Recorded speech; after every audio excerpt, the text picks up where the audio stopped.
وسلام على عباده اصطفى ما بعد. قال رسول الله صلى الله عليه وسلم الدين والنصيحة. আলহামদুলিল্লাহ আপনারা সবাই সালাতের আগে ভরপুর মসজিদে আপনারা দুবার আগে সবাই বসে আছেন।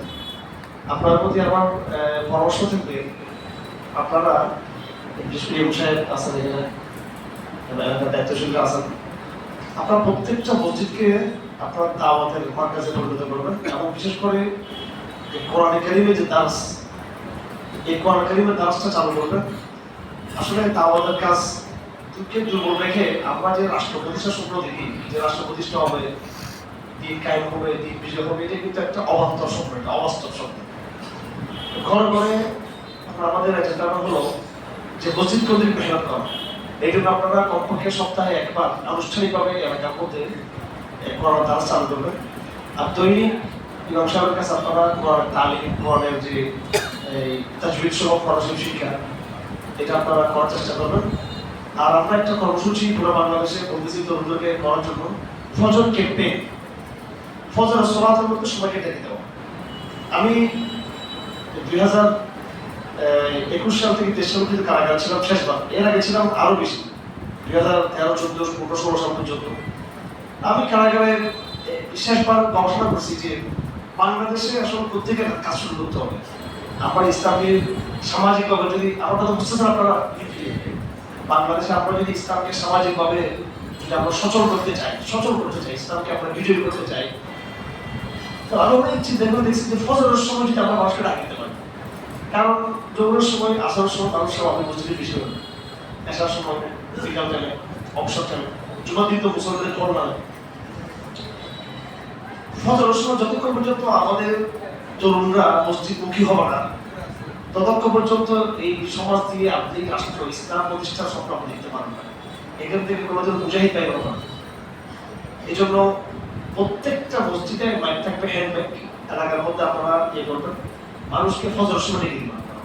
কারণ ফজরের সময় যে ফজরের সময় নিয়মিত যে মসজিদ মুখী হতে পারবে, তাকে দিয়ে অন্যান্য কাজ তার থেকে আদায় করা একদম সহজ। এটা আপনি খেয়াল রাখবেন। আমি পরবর্তীতে যে তাফসীরগুলো আপনাদের সাথে পেশ করছি, এখানে বিশেষ করে আমি দুটো পয়েন্টে জোর দিতে চাই। একটা হলো এই যে যেহেতু আমি নিজে হজ থেকে আসছি, আমরা মনে করি যে মানুষ হজ করতে যায়, এটা হজ একটা ইসলামের 5 বিধানের এক বিধান। হাদিস শরীফ আছে, বুনিয়াল ইসলাম আলা খামসিন শাহাদাতু আল্লা ইলাহা ইল্লাল্লাহ ওয়া ইকামিস সালাত ওয়া ইতাইজ যাকাত ওয়া সাওমি রমাদান ওয়া হজ্জুল বাইত মান ইসতাতা ইলাইহি সাবিলা। ইসলামের 5 স্তম্ভ হলো লা ইলাহা ইল্লাল্লাহ, আশহাদু আল্লা ইলাহা ইল্লাল্লাহ ওয়া আশহাদু আন্না মুহাম্মাদার রাসূলুল্লাহ। কালমা। 2 নম্বর হলো সালাত কায়েম করা। 3 নম্বর স্তম্ভ হচ্ছে কি যাকাত কায়েম করা। 4 নম্বর হলো সিয়াম, রমজান মাসে। আর 5 নম্বর হলো হজ।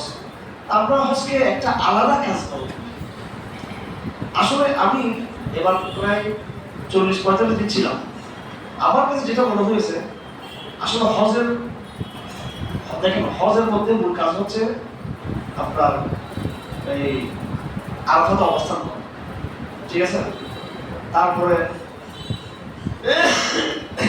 তোয়াফে হেফাজত, তোয়াফে জিয়ারত হজের মধ্যে। এরপর আপনার এই দম, কোরবানি, হাদি, তারপরে মুজদালিফাতে থাকা, মিনাতে থাকা, আসার সময় তোয়াফে বেদান। এটা কিছু ফরজ, কিছু ওয়াজিব। এগুলো হচ্ছে একেবারে 3-4 দিনের কাজ, অল্প দিনের কাজ, এগুলো খুব বেশি কঠিন কাজ না। কিন্তু সালাত যেটা, এটা হচ্ছে সারা জীবনে লাগাতার প্র্যাকটিস, কিন্তু সারা জীবন লাগাতার প্র্যাকটিস। এবং এই হজের মূল উৎপত্তি হচ্ছে কার থেকে? হজ ইব্রাহিম থেকে। কার কাছ থেকে? হজ ইব্রাহিম থেকে। খুব খেয়াল করবেন। হজ আল্লাহ বলেন আউযু বিল্লাহি মিনাশ শাইতানির রাজিম ওয়া ইয বাওয়া'না লিইব্রাহিমা মাকানাল বাইতি আল্লা তুশরিক বিশাইআন ওয়া তাহির বাইতা লিত-তায়িফিন ওয়াল আকিফিন ওয়া রুকআইস সুজুদ ওয়া আযযিম ফিন নাসি বিল হাজ্জি ইয়াতুকা রিজালুন ওয়া আলা কুল্লি দামিন ইয়াতিনা মিন কুল্লি ফাজ্জিন আমিক। আল্লাহ বলেন ওয়া ইয বাওয়া'না লিইব্রাহিমা মাকানাল বাইত, আমি কাবা শরীফকে ইব্রাহিমের জন্য ঠিকানা বানাই দিলাম। কাবা শরীফকে, বাইতুল্লাহকে, কি জন্য? আল্লাহ তুশরিক বিশাইআন, 1 নম্বরে তুমি কোনো শিরক করতে পারবে না। 2 নম্বর ওয়া তাহির বাইতাল তায়িফিন ওয়া আকিফি ওয়া রুকআ সুজুদ, এই কাবা শরীফের আঙ্গিনাকে পবিত্র রাখবা। কিছু লোক এখানে তওয়াফ করতে আসবে, কিছু লোক এখানে ইতিকাফ থাকবে, কিছু লোক এখানে কি করবে, নামাজ কায়েম করবে। তারপরে ওয়াজিল ফিদ নাস বিল হজ্জ, একবার শেষে গিয়ে বলতেছে তুমি এই কাবা শরীফের পাথরের উপর দাঁড়িয়ে, আপনারা জানেন কাবা শরীফের সামনে একটা পাথর আছে মাকাম ইব্রাহিম, মাকাম এখানে ইব্রাহিম সাহেবের পায়ের দাখিল জায়গা রয়ে গেছে। এই পাথর এইগুলো পাথর সব জান্নাতি পাথর, হাজার আসল জান্নাতি পাথর, এইটা জান্নাতি পাথর, এগুলো জিবরাইল পাথর আল্লাহ পাঠিয়েছেন। এই পাথরের উপর দাঁড়িয়ে হযরত ইব্রাহিমকে আল্লাহ বলছেন যে তুমি পুরো ভারত জাতির উদ্দেশ্যে হজের আযান দাও। কিসের আযান? হজের আযান, হজের ঘোষণা দাও। এটা কিন্তু কাবা শরীফের একবারে শেষ কাজ। দেখেন আবারও বলতেছি আমি সূরা হজের আয়াত, ওয়া ইয বাওয়ানা লিইব্রাহিম মাকানাল বাইতি আল্লা তুশরিক বি শাইআ। প্রথম কাজ হলো এই কাবা শরীফ নির্মাণের উদ্দেশ্য হচ্ছে শিরক না করা। কি না করা? শিরক না করা। তুমি কোনো শিরক করতে পারবে না এবং শিরকের বিরোধিতা করবে। দুই নম্বর ওয়াতাহির বাইতিল তায়িফিন ওয়াল কায়িমিন ওয়া রুকআই সুজুদ ওয়াল আকিফিন, যারা তওয়াফ করবে, যারা ওখানে কিয়াম করবে, যারা ওখানে ইতিকাফ থাকবে, যারা নামাজ পড়বে, এদের জন্য এটাকে কি রাখবা? পবিত্র রাখবা। তারপর বলতেছেন ওয়াজিল ফিদ নাস বিল হজ্জ, কাবা শরীফের আসল উদ্দেশ্য হলো, শেষ উদ্দেশ্য হলো মানুষকে হজের দিকে কি করা? ডাকতে হবে। তাহলে এখানে তিনটা কাজ। প্রথম হচ্ছে তাওহীদের দাওয়াত এবং শিরকের বিরোধিতা করা, এটা এক নম্বর। দুই নম্বর হলো সালাত কায়েম করা। তিন নম্বর হচ্ছে কি করা? হজ। আর আমাদের হাজি আমরা মনে করে হজ করে আসা সব মাফ হয়ে যাবে। তো সালাত বেশি গুরুত্বপূর্ণ না হজ বেশি গুরুত্বপূর্ণ? সালাত বেশি গুরুত্বপূর্ণ।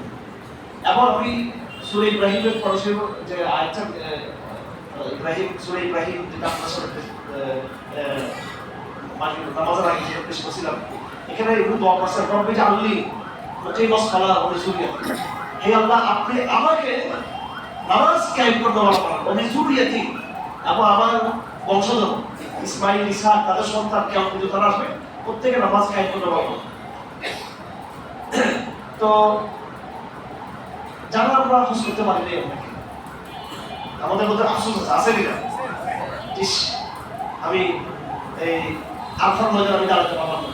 হ্যাঁ, আরফার ময়দান মুকুফ করা হজের তিনটা ফরজের মধ্যে সবচেয়ে বড় ফরজ হচ্ছে এই আরফার ময়দান নিয়ে করা। আমি আরফার ময়দানে যেতে পারলাম না। আমি কাবা শরীফ কি করতে পারলাম না, তওয়াফ করতে পারলাম না। আমি মিনাতে যেতে পারলাম না, মুজদালিফায় যেতে পারলাম না, মাকাম ইব্রাহিম দেখতে পারলাম না, হাজার আসওয়াদকে আমি কি করতে পারলাম না, স্পর্শ করতে পারলাম না। মনের ভিতরে সবার কি আছে? আফসোস আছে। আমার অনেক আছে দাড়ি নেই, ঘুষ, সুদ, অন্যায় জুলুমের সাথে লিপ্ত, পাপাচার করতেছে। সে কিন্তু কাবা শরীফে কিন্তু প্রতি বছর গিয়ে সে ওমরা তওয়াফ করতেছে। এখন দেখেন কাবা শরীফে গিয়ে কোনো ডলাডলি করা বা কোনো ওমরা করা, হজ করা, এটা কিন্তু ইব্রাহিমের প্রধান মিশন ছিল না। ইব্রাহিমের প্রধান মিশন ছিল শিরকের বিরোধিতা করা, শিরক না করা, তাওহীদের দাওয়াত দেওয়া, এবং দুই নম্বর ছিল সালাত কায়েম করা। আমরা যাদের হজের সামর্থ্য নেই, আমরা কাবা শরীফকে চোখে দেখতে পারতেছি না, মাকাম ইব্রাহিম দেখতেছি না চোখে, হাজার আসওয়াদ চোখে আমরা দেখতেছি না, মেনা মুজদালিফা পার করে যেমন আমরা কল্পনা করি টাকা নেই আমাদের হজের, কিন্তু আপনি নিয়মিত সালাত কায়েম করতেছেন। কি করতেছেন? সালাত কায়েম করতেছেন। বাচ্চাদেরকে সালাত শিক্ষা দিচ্ছেন, বাচ্চাদেরকে, আপনার সন্তানদেরকে। হাদিস শরীফে আছে বাচ্চারা যখন 7 বছর হবে তখন তাদেরকে নামাজের নির্দেশ দাও। 10 বছর হলে তাদেরকে হালকা হালকা কি করো? পিটাইতে থাকো নামাজের জন্য। 10 বছর বয়সে, যাতে 15 বছর হইতে হইতে বালক হইতে না, নামাজের পুরো অভ্যাস যাতে হয়ে যায়। তো সালাত কায়েম, আপনি মক্কা মদিনায় যেতে পারেন নাই, কিন্তু আপনি নিয়মিত সালাত কায়েম করতেছেন। কি করতেছেন? সালাত কায়েম করতেছেন। ইনশাআল্লাহ আজিজ, কাল কিয়ামতের দিন ওই যারা হজ করছেন সৌদি আরবে গিয়ে, মক্কা মদিনায় গিয়ে, তাদের চেয়ে বেশি আপনার মর্যাদা বেশি হবে ইনশাআল্লাহ। কারণ তারা হজ করছে, নামাজের মধ্যে তারা কি গাফলতি ছিল। এই জন্য এটা আপনি এখানে দাঁড়িয়েছেন নামাজ, কাবা শরীফ কিসের দিকে? হ্যাঁ, তো কাবা আপনার সাথে আছে, কাবা শরীফ নাকি নাই? আল্লাহ এটা 5000 মাইল 6000 মাইল আল্লাহর কাছে ঘুরতে আছে। এটা আপনি 5000 মাইল বড় করতেছেন, আপনি বলুন কাবা শরীফ আমার চোখের সামনে আছে, এটা বড় করতে হবে, ঠিক আছে? রাসূলুল্লাহ কত দূরে, আমাদের বাঙালিরা দাড়ি নাই, বেপরদা বেটা দেখি যখন দেখি কি রাসূলুল্লাহ মহব্বত দিয়ে ইন্তজার করে দিয়ে আপনি দেখি ঘুরতে ওকে দাঁড়িয়ে নাই, নামাজের জন্য মহব্বত। হ্যাঁ, এখন আপনি যদি একটা পার্থক্য করে 5000 6000 মাইল দূরে, কিন্তু আপনি নামাজের মধ্যে আসসালামু আলাইকা আইয়ুহান নবী ওয়া রাহমাতুল্লাহি ওয়া বারাকাতুহু, হ্যাঁ, আল্লাহুম্মা সাল্লি আলা মুহাম্মদ, আপনি মনে করবেন যে আমি রাসূলকে পড়তেছি, এটা নেই রাসূল এটাই আমার এখানে একদম কাছে আছে, এরকম মনে করতে পারবেন কিনা? যখন দরুদ শরীফ পড়বেন আপনি মনে করবেন আপনি রাসূলের সাথে কবরের সামনে দাঁড়িয়ে আছেন, ঠিক কেন? আপনি যখন দরুদ শরীফ পড়বেন তখন মনে করবেন রাসূলুল্লাহ আমার দরুদ শরীফ শুনতেছেন, আর আপনার মধ্যে ফিলিংস থাকবে। তা আপনি বাংলাদেশে ৬,০০০ মিটার দূরে থেকেও ওই ব্যক্তি যে মদিনা থেকে দৌড় পড়তেছে তার চেয়ে বেশি রাসূল আপনার সালামটা বেশি গ্রহণ করবে, কারণ আপনি গরীব, আপনি মুখলেস। আল্লাহ রাসূল, আল্লাহর কাছে, আল্লাহ রাসূলের কাছে ১০০০ মাইলের দূরত্ব, এটা বড় কি নেই? হ্যাঁ, একবার কাবা শরীফের সাথে যারা লেগে আছে, আর যে ব্যক্তি কাবা শরীফ থেকে ৬,০০০-৭,০০০ দূরে বাংলাদেশে আছে, আল্লাহর কাছে এর কোনো পার্থক্য নেই, যদি আপনার মধ্যে ইখলাস থাকে। কি থাকে? এই জন্য আমরা যখন মসজিদে আসবো মনে করবো যে আমরা কাবা শরীফ আসছি। কোথায় আসছি আমরা? হেরাম শরীফ আসছি। আমরা যখন দরুদ শরীফ পড়বো মনে করবো যে আমরা রাসূলের কবর পাশে গিয়ে দরুদ শরীফ পড়তেছি, রাসূল আমাকে ডাইরেক্ট শুনতেছে, ঠিক কি না? এটা আপনার মনের ব্যাপার আছে। কিসের ব্যাপার? এটা মনের ব্যাপার। আমি মনের দিক থেকে রাসূলকে কাছে টানতে হবে, মন দিয়ে কাবাকে কাছে টানতে হবে, কথা ঠিক না? আপনার আপনাদের জীবনকে পরিবর্তন করুন এইভাবে। আপনার যখন মসজিদে আসবেন আপনি মনে করবেন আমি হেরাম শরীফে যাচ্ছি, আপনি মক্কাতে ঢুকছেন, মদিনাতে ঢুকছেন, কারণ প্রত্যেকটা মসজিদের কাবলা কোন দিকে? এমনকি আমাদের সবগুলো মসজিদ একসাথে কি হয়ে যাবে? এগুলো ধ্বংস হবে, এগুলো সবগুলো কাবলার সাথে এগুলো যুক্ত হবে। এই জন্য হজের চেয়েও বহু গুণ বেশি গুরুত্বপূর্ণ ইবাদত হচ্ছে কোনটা? সালাত। যে ব্যক্তি নিয়মিত সালাত কায়েম করে সেই ব্যক্তি রাসূলের সুপারিশ পাবে। বছরে সারা বছরে একবার হজ করে আপনি মনে করছেন জান্নাতের সার্টিফিকেট পেয়েছেন, হ্যাঁ, আপনি ওখান থেকে আসার পরে মিথ্যা কথা বলতেছেন, আপনি নামাজের মধ্যে গাফিলতি করতেছেন, আপনি ব্যবসার মধ্যে ভেজাল করতেছেন, হ্যাঁ, আপনি মানুষের ওয়াদা ভঙ্গ করতেছেন, আপনি মোবাইলের মধ্যে আপনি ছবি দেখতেছেন, আপনি ফুজুল আড্ডা মধ্যে আপনি গল্প করতেছেন। তো একটা হজ, জীবনে একটা হজ, এতগুলো পাপের মধ্যে এই হজ থেকে ঠিক থাকবে? এই জন্য সালাত হচ্ছে আসল। কাবা শরীফ, হেরাম শরীফ, রাসূলুল্লাহর সাথে সম্পর্ক করা, আল্লাহর সাথে সরাসরি ডাইরেক্ট সম্পর্ক হচ্ছে সালাত। হ্যাঁ, সরাসরি সালাতকে বলা হয় মুসলমানের মেরাজের মতো বলা হয় এটাকে। এই জন্য এটাকে আমরা করতে যাওয়ার চেষ্টা করবো। আমি এই সালাতের উত্তর দিতে চাচ্ছিলাম। আরেকটা যেটা সেটা হলো মূল কথা। আমরা যতই হজ করি আমরা যদি শিরকের বিরুদ্ধে যদি আমরা কথা না বলি, আমাদের নামাজ হজের পরে কিনা দাম না। হার জমানায় এক এক জমানায় শিরিক এক এক রকম ছিল। ফেরাউনের জমানায় শিরিক ছিল রাজনৈতিক শিরিক, সেটা ছিল ফেরাউন বাদশা নিজেকে বড় ক্ষমতা দাবি করছে। নূহ আলাইহিস সালামের জমানায় এবং হযরত সালেহ এবং হযরত হুদের জমানায় ছিল বড় বড় মূর্তির শিরিক ছিল। এই জমানায় শিরিক হচ্ছে আমেরিকাকে পূজা করা, ভারতকে পূজা করা, গণতন্ত্র, সমাজতন্ত্র, ধর্ম নিরপেক্ষবাদ, এগুলো যে শিরিকের জমানা। কথা ঠিক আছে? এই যে স্কুল করতে সিলেবাস আল্লাহ বলতেছে রাষ্ট্র এইভাবে চলবে, ওরা বলছে না রাষ্ট্র গণতন্ত্র চলবে। আল্লাহ বলতেছে অর্থনীতি জাকাতের মাধ্যমে হবে, ওরা বলতেছে না অর্থনীতি সুদের মাধ্যমে হবে। আল্লাহ বলতেছে সংস্কৃতি হবে নামাজের মধ্যে, ওরা বলতেছে সংস্কৃতি গানের মাধ্যমে হবে। আমাদের সিলেবাসের স্কুল করা সিলেবাস প্রত্যেকটা পাতায় পৃষ্ঠে শিরিক, কথা ঠিক কিনা?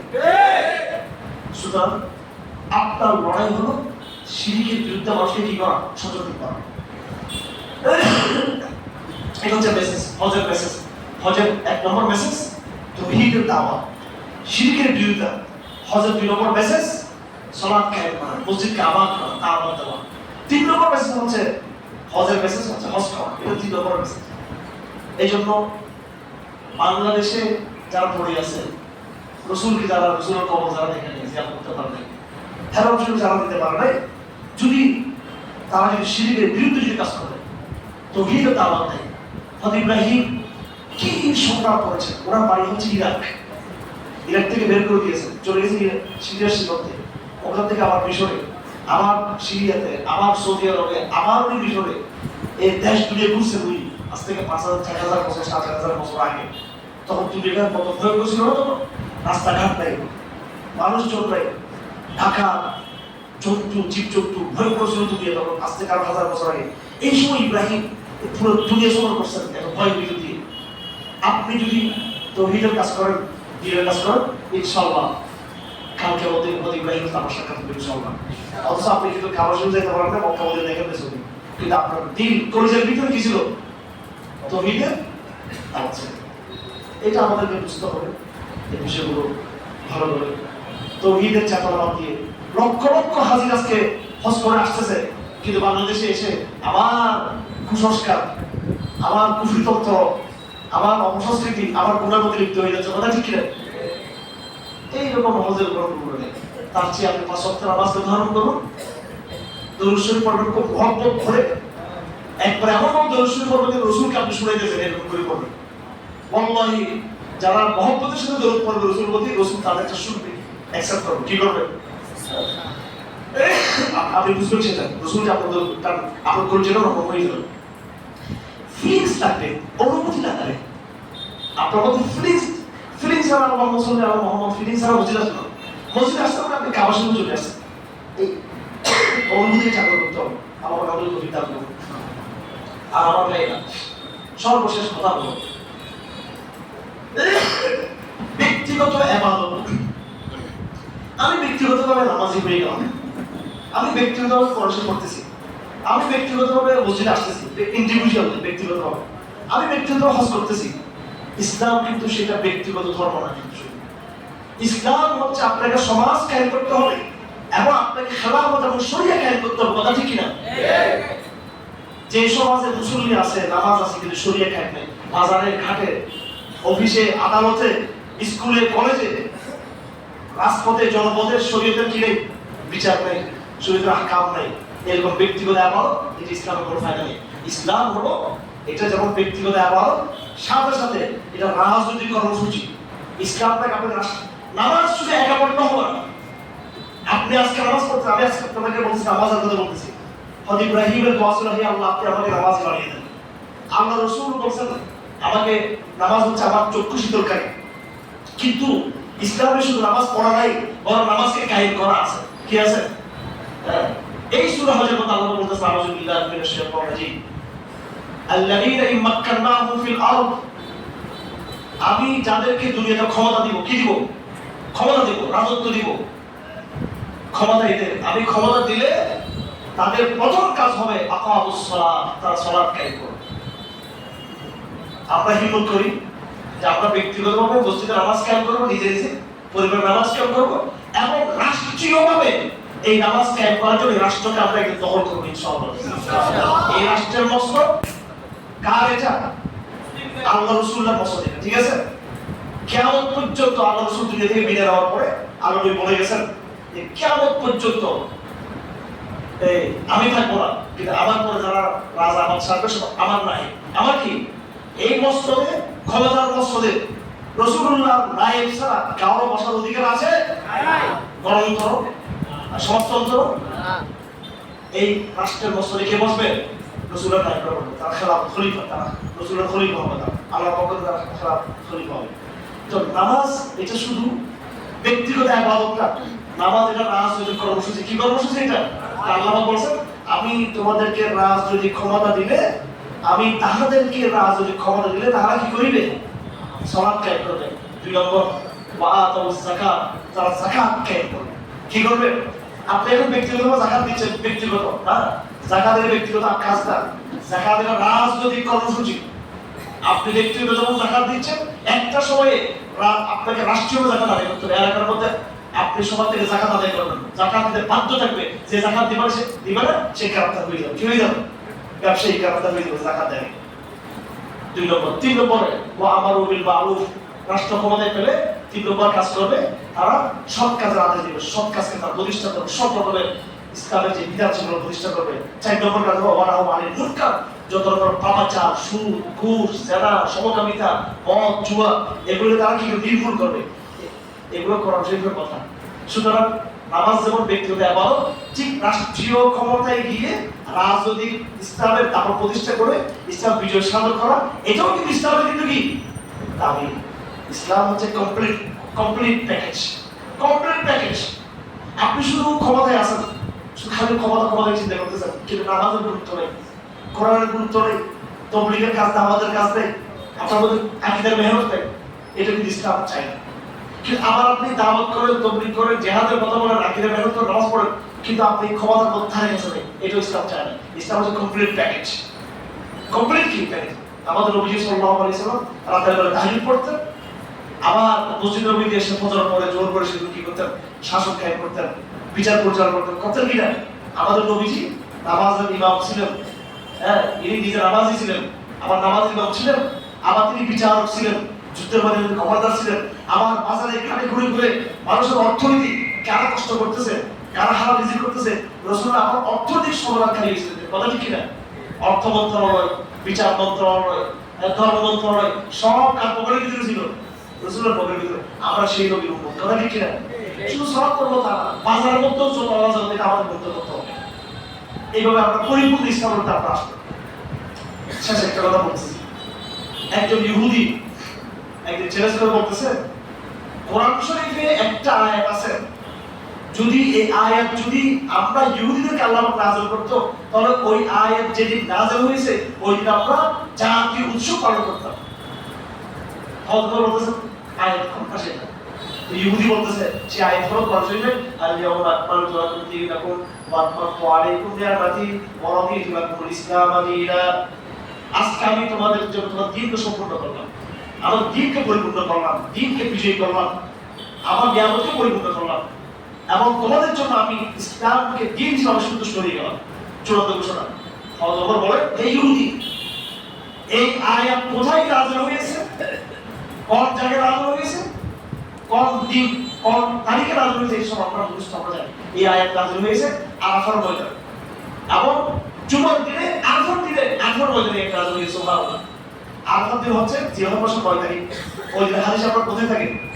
আরাফার ময়দানে থাকে। মুকুফ আরাফা করে জোহর থেকে দিয়ে এই সূর্য ডোবা পর্যন্ত তারা করে আমরা ইবাদত রাসূলুল্লাহ করতে মুকুফ করতে তারা নিয়ে বসে। তো এই দিনকে বলা হয় ইয়াউমুল আকবার, বড় দিন বলা হয়। মুসলমানদের বড় দিন কোনটা? জিলহজ মাসের 9 তারিখ আরাফাত দিন বড় দিন। খ্রিস্টানদের বড় দিন হচ্ছে কত? 25 ডিসেম্বর। এটা পুয়া এটা আসলে এই ঈসা ইসলাম 25 ডিসেম্বর জন্ম হয় না। ঈসা জন্ম হয়েছে মার্চ এপ্রিল মাসে জন্ম হয়েছে। ডিসেম্বর এটা ভুয়া।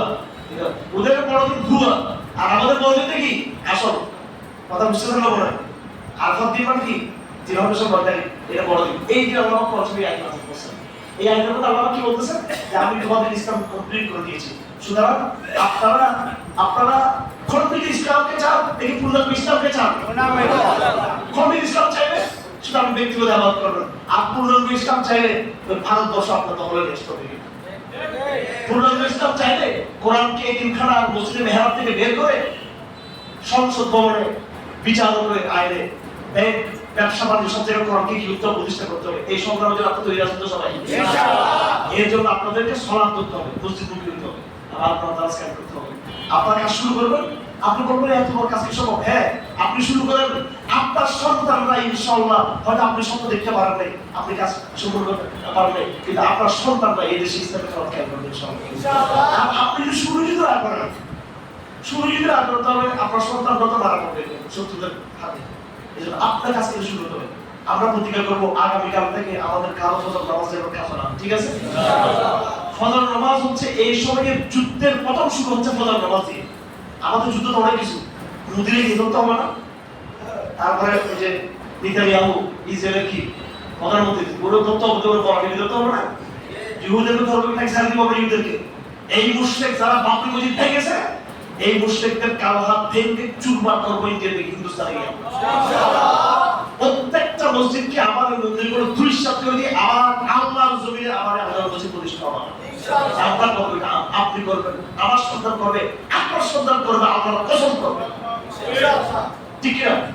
এটা দায়িত্ব আপনার, আমার সন্তানের দায়িত্ব। বাইবেল মুকদ্দাসকে ওদের থেকে মুক্ত করার দায়িত্ব আমাদের। এটা হচ্ছে আমাদের শেষ লড়াই।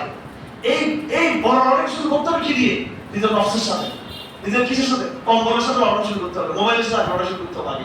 মোবাইলকে পরাজিত করতে হবে, কম্বলকে পরাজিত করতে হবে, বিছানাকে পরাজিত করতে হবে, ঘুমকে পরাজিত করে ফজর নামাজকে যারা ধারণ করতে পারবে ইনশাআল্লাহ, আমি আশা করি যদি আপনারা একটা ফজর নামাজ পড়ার প্রজন্ম দিতে পারেন, ইনশাআল্লাহ এই প্রজন্ম একটা সময় গিয়ে বাইবেল মুকদ্দাস বিজয় করতে পারবে না ইনশাআল্লাহ। ফজর নামাজ যাত্রায় সে অন্য কোনো স্বপ্ন দেখলাম, এটা প্যাকেজ, এটা কমপ্লিট প্যাকেজ।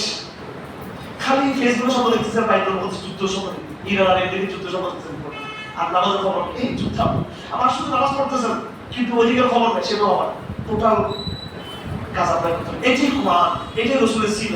আমাদের বুঝার সাথে আল্লাহ আমাদের বিধান করুন। অনেক সময় গেছে, আমার অনেক দূর যেতে হবে, আমি আর দেরি করতে পারবো না। একবার কষ্ট করছে এখানে, আমরা জানি গণতন্ত্রের নিয়ম অনুযায়ী নিয়ম কান কুফরি, সুতরাং যে ব্যক্তি কুফরিকে কুফর জেনে কুফর বলে, এগুলো পুরোর কথা। এখানে আমাদের অনেক ইচ্ছা আছে গণতন্ত্র সম্পর্কে, এটা আপনারা দেখে নেবেন। গণতন্ত্রকে বিশ্বাস করা একটা কুফরি, সন্তোষ না বিশ্বাস করা না। গণতন্ত্র মানুষের সার্বভৌমত্ব, সার্বভৌমত্ব আল্লাহ নাকি মানুষের? মানুষের সার্বভৌমত্ব, মানুষ যেটা বলে সেটাই হবে, এটা কুফরি বিশ্বাস। হ্যাঁ, কেউ যদি না বুঝে করে থাকে একটা তাড়াতাড়ি করতেছে, তাড়াতাড়ি তাকে আমরা ডাইরেক্ট খাবার করতে পারবো, তাকে আমরা বলবো সে ফাঁসেক বলবো। আর এই গণতন্ত্র মাধ্যমে অনেকে আমরা যারা ইসলামী রাষ্ট্র প্রতিষ্ঠা সম্পর্কে এটা অনেক কথা আমি বলছি, এত আছে না, এটা বিতর্কের দিকে আমরা না যাই। আমি ব্যক্তিগত মনে করি, যেটা আগে বলছিলাম, আমার কথা স্পষ্ট, ইসলাম এই জমানায় গন্তরকে জিততে হবে, নতুন কোনো পদ্ধতিতে নাকি আগের পদ্ধতিতে দিতে হবে, হ্যাঁ নাকি? কথা শেষ। এখন যারা বলতেছেন না একটু এটা করি নির্বাচন, এটা ওনারা একটা তাওয়িল বা ওনারা একটা যুক্তি, ওনারও দেখা আছে ওনাদের। তো ওনাদের সাথে আমি গালাগালি, মারামারি, হারাহারি, তুই কাফের, তুই ফাসিক নাস্তিক এগুলো না করে এটা বুঝে পড়ার মধ্য দিয়ে আমরা আলোচনা করবো যে আপনার এই পদ্ধতিতে কেউ হবে না, দিন কেন সেটা। কিন্তু সেটাকে তর্ক বিতর্ক, ফেসবুকের যেগুলো হারাহারি, এটা দিয়ে কিন্তু মুসলমানদের কি বেড়ে যাবে, এই জন্য তর্ক করবো না, এটাকে আপনার বুঝে পড়ার ভাষায় করবো। আরেকটা কষ্ট করছিল কি জানি, শিয়াদের সম্পর্কে কষ্ট করছিল কি নামাজের আগে চলে গেছে, কষ্ট করে চলে গেছে। উনি জিজ্ঞেস করছে ইরান এবং এই যে ইসরায়েলের যে লড়াই, এটা কি দেখতেছেন ভাই? দেখেন, ইসরায়েল হচ্ছে আমাদের বড় শত্রু। কেমন? কি শত্রু? কারণ ইসরায়েলের টার্গেট হচ্ছে মদিনাকে দখল করা। কি দখল করা জানেন এটা? কারণ ইহুদিরা কোথায় ছিল? বনি কুরাইজা, বনি নজির কোথায় ছিল? নদীর পক্ষে ছিল না, মদিনা ছিল। এই মদিনাতে ইহুদিদেরকে আল্লাহ রাসূল পরাজিত করেছেন। কি করছেন? পরাজিত করে ইসলামকে। এই জন্য ইহুদিদের টার্গেট হলো কি দখল করা? মদিনা দখল করলে তারা আল্লাহ রাসূলের লাশ রাখবে, রাখবে? এরা আমাদের বড় শত্রু। শিয়ারা যেটা চায় সেটা কি? তারা নাউজুবিল্লাহ আল্লাহ রাসূলের সাথে গালি করে। আপনারা এখানে রাসূলের কবর কারা গেছেন? আপনি গেছেন? প্রথমে কার কবর? আল্লাহ নবীর কবর, ঠিক আছে? এরপর কার কবর? হযরত আবু বকর। আসসালাতু ওয়াসসালামু আলাইকা সাইয়্যিদা রাসূলুল্লাহ, এরকম অনেকক্ষণ বড় বড় করে। এরপর আমরা সালাম কাকে করব? আসসালামু আলাইকা ইয়া আমিরুল মুমিনিন, আবু বকর, ওনাকে সালাম দিব। তারপর কবরটা কার? হযরত ওমর। এই শিয়ারা আবু বকর ওমর দুজনকে কাফের মনে করে, নাউজুবিল্লাহ। ওরা কি করে জানেন? রাসূলের কবরে গিয়ে সালাম, আসসালামু আলাইকা ইয়া হাবিবি ইয়া রাসূল ইয়া সাইয়্যিদি, আসসালামু আলাইকা। তারপরে বলে লানাতুল্লাহ আলাইকা ইয়া আবু বকর ইয়া ওমর, নাউজুবিল্লাহ। এই শিয়ারা গুলো এগুলো কি করে? বুঝছেন? তো শিয়ারা, ইহুদিরা আবু বকরও দুশমন, ওমরও দুশমন, আর ইহুদিরা আল্লাহ নবীও দুশমন।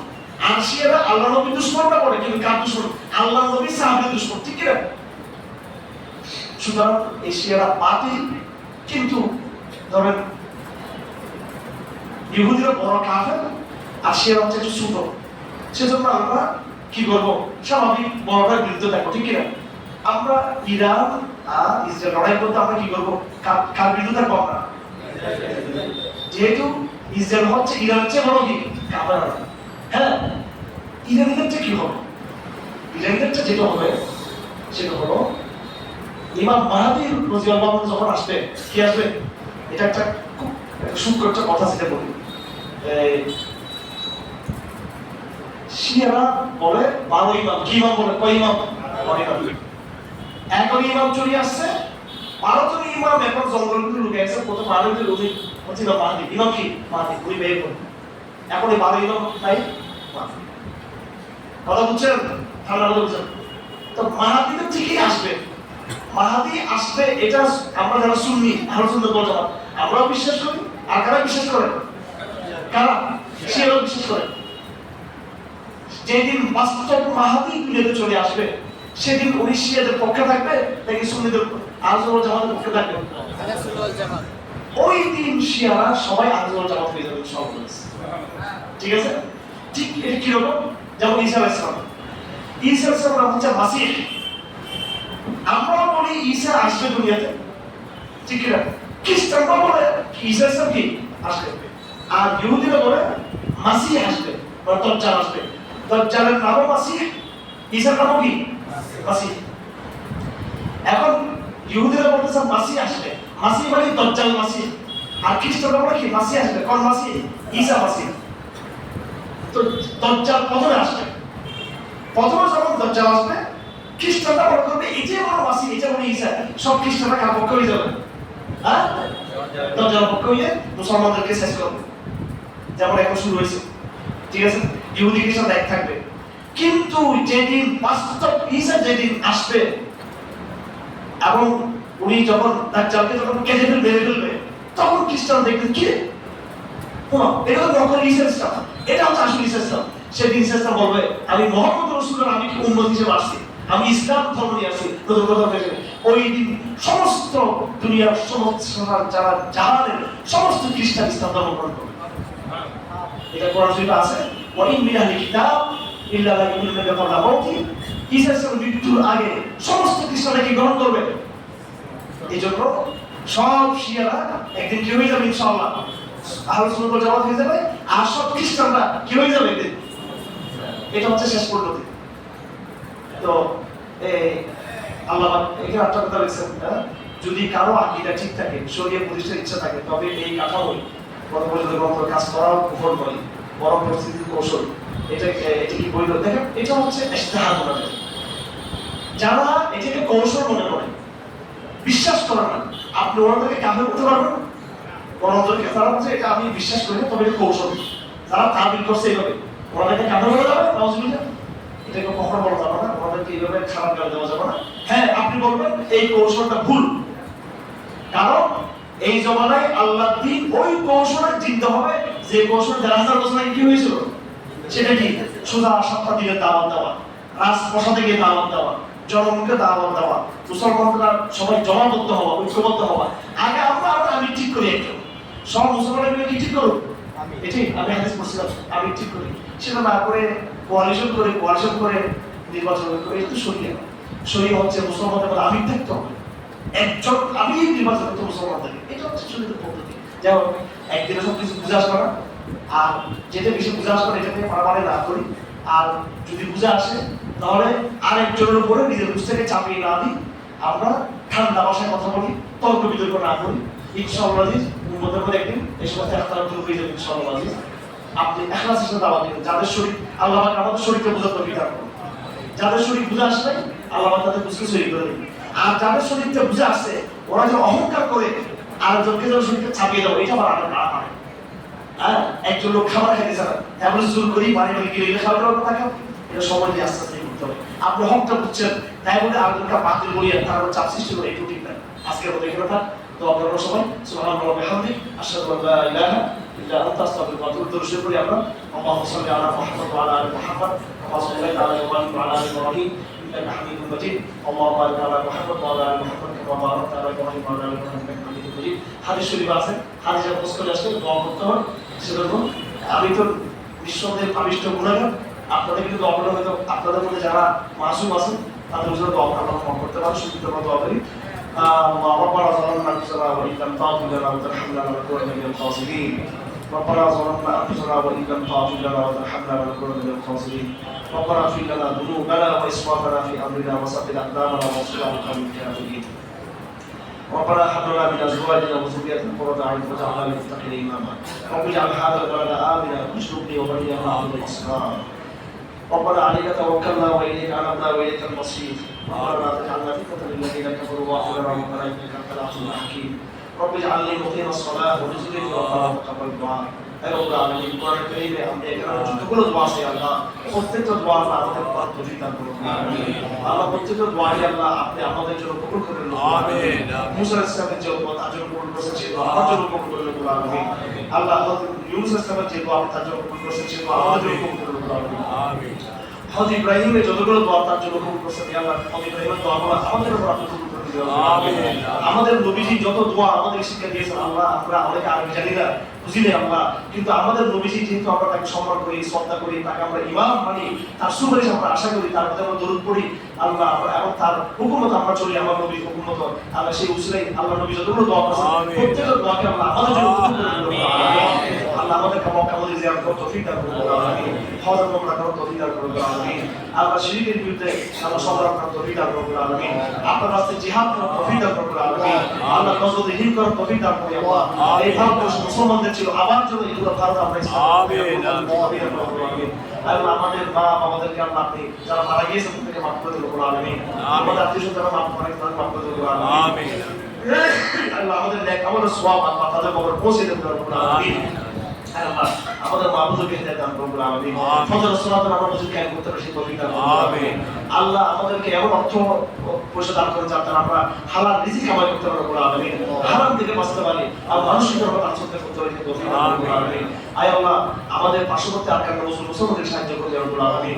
ভারতের মুসলমানদের সাহায্য করুন আমিন। আর আল্লাহ ফিলিস্তিনের মুসলিম গাজাবাসী আল্লাহ মুজাহিদদেরকে আমরা সাহায্য করুন আমিন।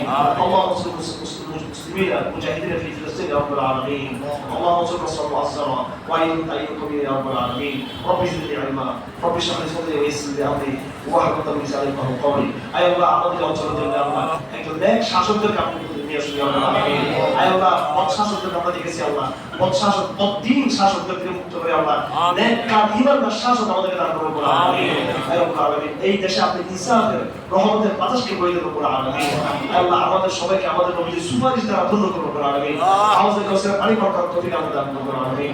ওয়া সাল্লাল্লাহু তাআলা আলা খায়রি মুহাম্মদ ওয়া আলিহি ওয়া সাহবিহি আজমাইন ওয়া লা হাওলা ওয়া লা কুওয়াতা ইল্লা বিল্লাহিল আলিয়্যিল আযীম।